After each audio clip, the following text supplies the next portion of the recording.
So this is about an hour after the last video that I shot. The fire that I indicated was moving through the roof line is still in there. There's apparently this apex roof is built upon on top of the original roofs that were on these buildings when they were built about just over 50 years ago. That was a flat roof. I remember in about the late 70s or early 80s, there was a really large storm and the roof of our building, the G building, actually blew off in that major windstorm. So these are the replacement roofs that were put in the late 70s or early 80s. I wish I could remember the year, but I was just a kid at the time. But as you can see from the video I shot a few seconds ago, there's still flames actively coming out of the roof line. Got all the major media outlets are here from the region, in addition to the American Red Cross, as you saw in that shot from a minute ago. This is water coming down out of the neighborhood into the Fred Meyers, which is just on the east side of the apartment complex here. This is one of the Everett Fire Department ladder trucks putting down water onto the roof line. You can see the proximity of the two buildings here, the E building that's fully involved and the D building next door. There was a call in the D building about an hour ago as well for an unconscious child that they had to evacuate from the building.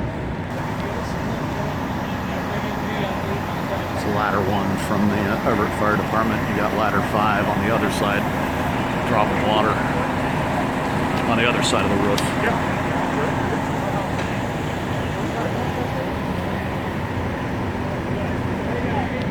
Water's collecting up pretty good here. You probably can't see it.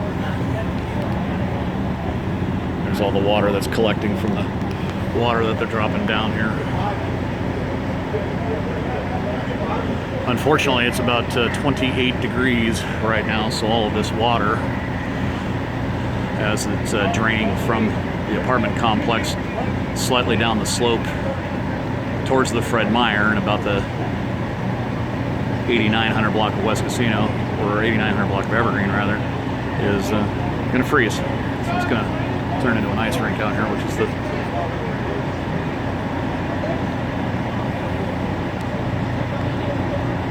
flames. It's already coming this side of the fire break then, because that's more than halfway.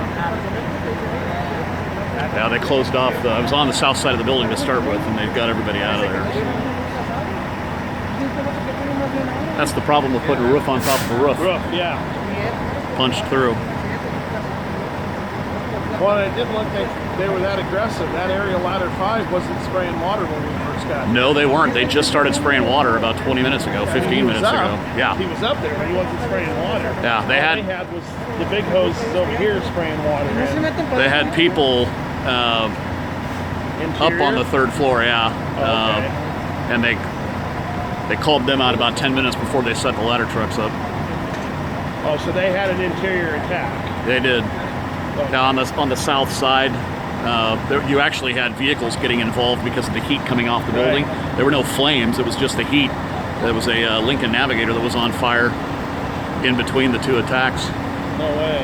Yeah, and they didn't see it. I started yelling at them, and an Everett PD officer went over and told them that it was on fire, and then they turned their hoses over. They were just putting down suppressive foam. They had other guys with hand lines going in there. So they did an interior attack, Philip. I missed doing this. That's why the ladders weren't up. That's what I kind of figured, but I don't think.